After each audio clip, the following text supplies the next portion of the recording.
Hey Seeker, I'm Luca Nicora, your host. Welcome to now what?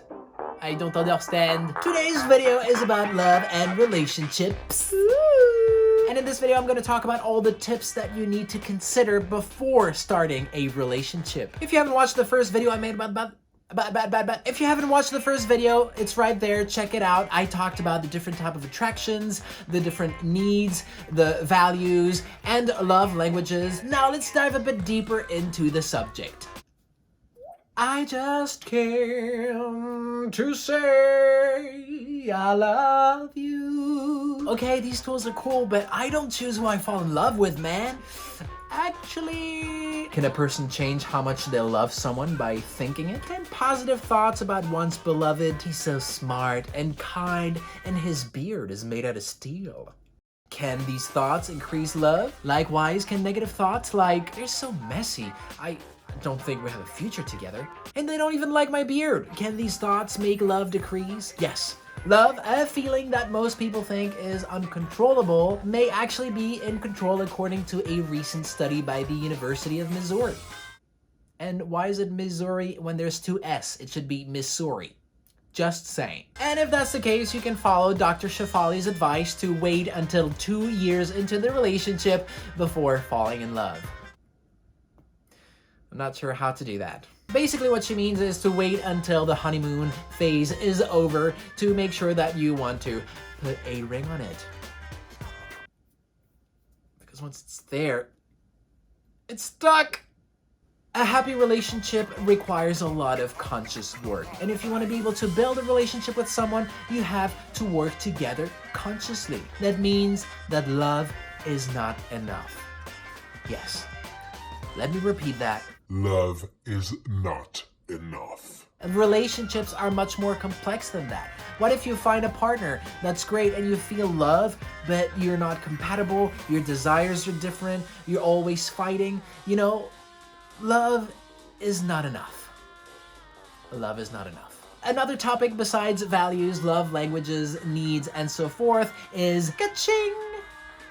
Money, baby. In fact, one of the main cause of divorces is money problem, and not lacking money, but having opposite beliefs about it. So, talk about it. Talk about it. According to Shark Tank, Mr. Wonderful, quite the expert on money, here are the questions you should ask. How do you feel about money? Where do you see yourself in 10 years? Do you want to get married and have a family? Is anyone in your family bankrupt? Do you have debt? Are you paying them off? And do you have a scheduled plan to pay them off? How do you make money? How do you save it? And how do you spend it? What are your financial goals? According to Mr. Wonderful, once you are done with the honeymoon phase, you become business partners. You will be building your financial wealth together. And if your answers align, you can really build a long-lasting relationship. Get those questions straight before the wedding to make sure you do not end up in a divorce, because that shit is expensive. If you are on a journey to create wealth, working through your patterns and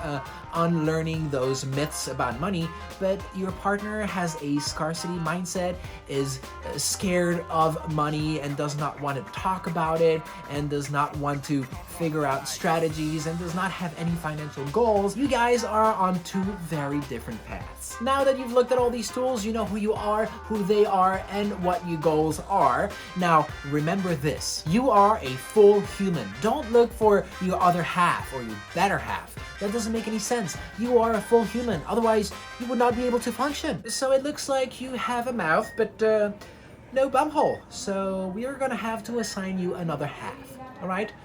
Jeremy, come over here. If you feel like you need someone else to be able to function, that will put a lot of pressure on your partner, because they will feel like you cannot survive without them. I can't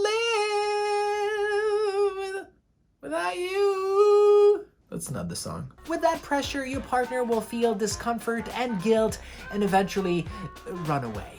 It's like friends. You don't look for friends who complete you.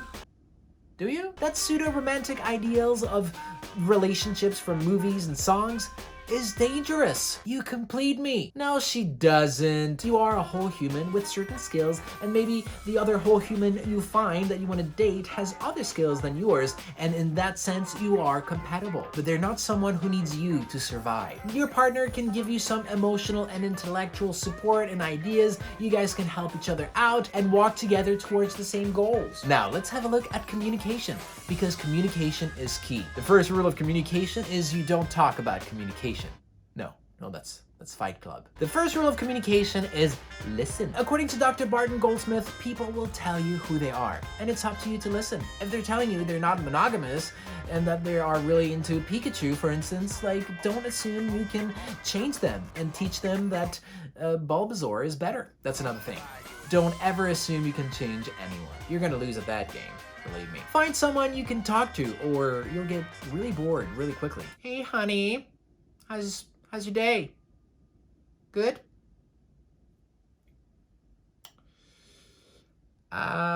Cool. Samesies. Look for similarities in their values, but if they're not exactly like yours, it's fine. Not samesies! Because having some differences is very healthy and you will less likely be bored. Humor. Find someone who makes you laugh. A sense of humor can really help go through these hard times in life, and finding someone who can make you smile when you don't feel like it will make things much easier. Now, if you feel like there are way too many things to look for and that no one will ever be good enough for you, well, you're right. No one is good enough for you, my little Schnitzel, Hosengrafen, später Schnitzel.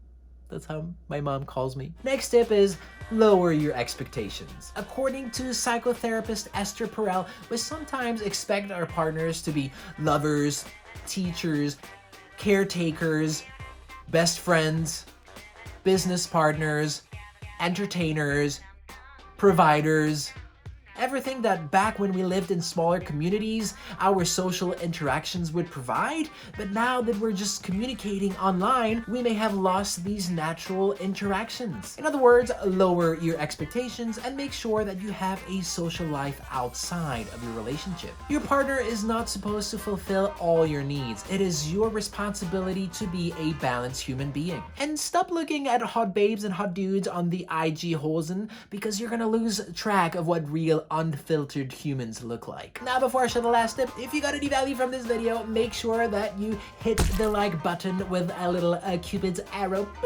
and make sure that you subscribe to my channel. Now, the last tip. Don't worry about finding the one and only soulmate. What if they died, or were born on another continent, or born during another century? What are you gonna do? Stay alone for the rest of your life? There are many potential matches. Dr. Berman says that every partner, in a sense, is a soulmate, because you are not in a relationship with another person, you are in a relationship with yourself through another person. Wow, that's kind of deep. You learn about yourself, about your fears, your hopes, and your traumas through your partner. They are like mirrors and show you your qualities and the issues you're working through. Sometimes it's a lot of issues. If you want to know more about love and relationships, check out amazing books down below. And if you don't have time to read, get 2 free books with Audible with my link. If you have other topics that you want me to talk about in future videos, let me know down in the comments. Thanks for watching. See you guys in the next video. Invest in your future, invest in your relationship, and invest in yourself. Peace!